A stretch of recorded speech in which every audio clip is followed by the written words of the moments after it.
Good evening everyone, I am Pooja here. तो दोस्तों, आज हम आए हैं डेली यूजेस के कुछ शॉर्ट फ्रेजेस आपके पास लेके, जो आप अगर बोलना सीख जाएंगे तो काफ़ी आपकी समस्याएं हल हो जाएंगी।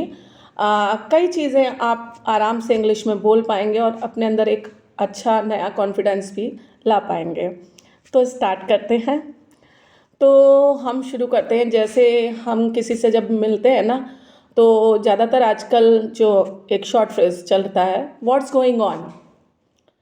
व्हाट्स गोइंग ऑन का मतलब है क्या चल रहा है, मतलब आपकी लाइफ में क्या चल रहा है इस समय, है ना। तो एक ही शॉर्ट फ्रेज हो गया हमारा व्हाट्स गोइंग ऑन। अब किसी ने हमसे पूछा व्हाट्स गोइंग ऑन, तो अगर हम बोल रहे हैं कि वही पुराना सब, तो उसे हम क्या बोलेंगे? Same old. सेम ओल्ड भी एक शॉर्ट फ्रेज हो गया। सेम ओल्ड का मतलब होता है वही पुराना, मतलब जो सब चल रहा है हमारी लाइफ में वही चीज़। ठीक है। अब इसको दूसरे तरीके से भी आजकल लोग पूछते हैं, व्हाट्सअप। आजकल काफ़ी सुनने को मिल रहा होगा आपको ये फ्रेज। व्हाट्सएप का भी मतलब वही होता है क्या चल रहा है ना।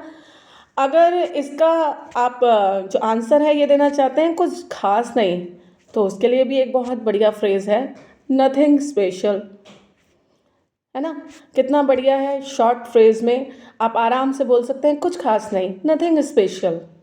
तो इस तरीके से देखिए, आपने 4-5 फ्रेज तो अभी के अभी सीख लिए और आपको लग भी नहीं रहा होगा कि अच्छा ये इतने इजी हैं, है ना।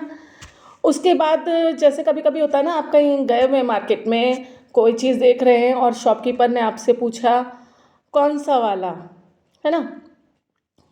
तो आपने कहा, अगर दूर रखी हुई चीज़ आपने कहा वो वाला, है ना। तो वो वाला को आप कह सकते हैं दैट वन। सिंपल। आपने दैट वन कहा, आपकी बात खत्म हो गई, यानी कि जो दूर वाला है वो दैट वन। और अगर वही चीज़ पास वाली हुई तो आप क्या कहेंगे? दिस वन, कि मुझे ये चाहिए, है ना, दिस वन। अब जो शॉपकीपर ने आपसे पूछा था कौन सा वाला, आपको ही वो किसी से पूछना हो कौन सा वाला, तो आप क्या कहेंगे? Which one. ओके। कितना शॉर्ट सा है, विच वन आपने कहा, और दूसरे से आपने पूरी बात कह दी कि कौन सा वाला आपको चाहिए। ठीक है। ऐसे ही जैसे क्या होता है कि बाय द वे किसी ने आपको पार्टी वगैरह पे बुलाया कि आपको आना है कल। अब आपने उससे ये पूछना है कितने बजे, है ना, कितने बजे आना है मुझे। तो इतना बड़ा सेंटेंस बोलने की ज़रूरत नहीं है, आप सीधे क्या कहेंगे? व्हाट टाइम, है ना, कितने बजे, व्हाट टाइम। ओके। तो ये आपका एक फ्रेज हो गया। अब बाय द वे आपने कहा व्हाट टाइम, अब किसी और आप कलीग से पूछ रहे हैं कि तुम भी चलोगे पार्टी में, है ना। अब उस कलीग को कहना है कि कह नहीं सकती हूँ अभी, पता नहीं चलूँ शायद नहीं चलूँ। अब इतना बड़ा इंग्लिश में आप सेंटेंस बोलेंगे तो बड़ा थोड़ा सा हेजिटेट भी हो जाएंगे और सोचने पे मजबूर हो जाएंगे क्या कहें। इसका बस सिंपल सा वो है, कांट से। कांट से, कि मैं कह नहीं सकती कि मैं आऊँगी या नहीं आऊँगी। कितना इजी हो गया, देखा आपने।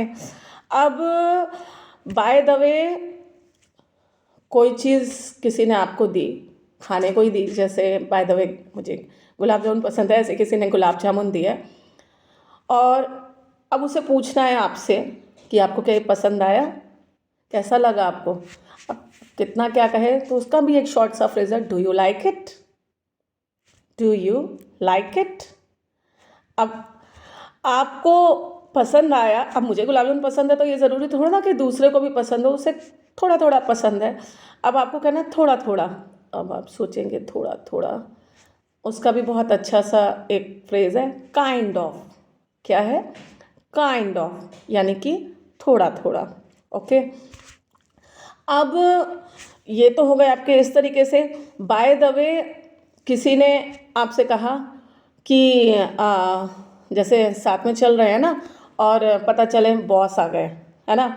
अब आप साथ चल रहे हैं, पहले जगह इतनी सी स्पेस है कि पहले या तो बॉस जा सकते हैं या आप, तो आप पहले बॉस से कहेंगे ना, पहले आप। अब उसको आप इंग्लिश में कैसे कहेंगे? बिफोर यू नहीं कहेंगे, क्योंकि लोग ये कहते हैं पहले का मतलब बिफोर, आप यू नहीं, यहाँ था after you. After you, after you का मतलब आपके बाद, यानी आपके बाद, यानी कि पहले आप गए। सिंपल सा है ना। उसके अलावा जैसे बाय द वे कोई चीज़ को आपने कहा नहीं मुझे ये करना ही नहीं है, कभी नहीं, है ना। बाय द वे जैसे किसी ने पूछा तुमने मेरी वहाँ बुराई करी थी ना, मुझे पता चला, मैं कही नॉट एट ऑल, मतलब ऐसा हो ही नहीं सकता मैं ऐसा करूँ, तो क्या आ गया, नॉट एट ऑल। इसको एक और चीज़ भी कह देते हैं, नो वे, ऐसा हो ही नहीं सकता है, नो वे, है ना। तो इस तरीके से और भी काफ़ी फ्रेजेस हैं, बट ये है ना कि अगर मैं एक साथ आपको बताने लग गई तो आपको जितना मैंने सिखाया आप उतना भी भूल जाएंगे। इसलिए पहले इन सारे फ्रेजेस को आप अपने रोज़ के कन्वर्सेशन में लाइए। कितने इजी है, आपने देखा ही, कोई इतना ज़्यादा टफ है ही नहीं कहीं से कहीं तक, और इससे आप काफ़ी कन्वर्सेशन को कवर कर सकते हैं। तो पहले इससे स्टार्ट करिए, 2-4 दिन में फिर से हम और फ्रेजेस सिखाएंगे, जो आप आगे कंटिन्यू करेंगे तो आपके लिए इंग्लिश बहुत ही इजी हो जाएगी सीखना, बोलना। तो अगर आपको मेरे वीडियोस पसंद आ रहे हों तो प्लीज़ मेरे वीडियोस को लाइक कीजिए, शेयर कीजिए, सब्सक्राइब कीजिए, और कमेंट बॉक्स में अगर आप कोई और भी चाहते हैं कि मतलब हमें आप ये सिखाइए, इस बारे में इंग्लिश का बताइए, तो आप मुझे कमेंट बॉक्स में प्लीज़ कमेंट कर सकते हैं। ठीक है, फिर आज के लिए इतना ही। Okay, bye bye.